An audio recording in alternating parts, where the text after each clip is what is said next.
আজ ২৯শে জুন, বাংলার বাঘ স্যার আশুতোষ মুখোপাধ্যায়ের জন্মদিন।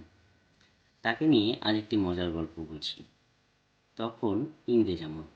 স্যার আশুতোষ মুখোপাধ্যায় একদিন ট্রেনে করে মধুপুর থেকে কলকাতায় ফিরছিলেন।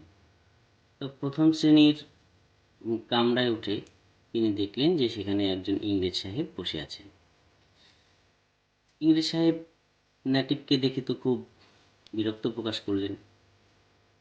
তো স্যার আশুতোষ মুখোপাধ্যায় কোনো কিছু গ্রাহ্য না করে নিজের বার্থে গিয়ে শুয়ে ঘুমিয়ে পড়লেন। ঘুম থেকে উঠে দেখলেন যে তার জুতো জোড়া তিনি খুঁজে পাচ্ছেন না। তো তার আর বুঝতে বাকি ছিল না যে কি হয়েছে তার জুতো জোড়ার সাথে।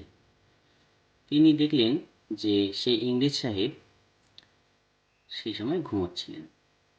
তিনি সময় নষ্ট না করে সাথে সাথে আহ, সেই বার্থের হুক থেকে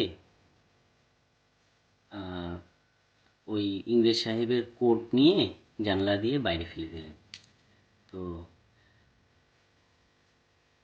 সাধারণত সাধারণভাবেই সেই ইংরেজ সাহেব যখন ঘুম থেকে জাগলেন, জেগে দেখলেন যে তার কোট নেই।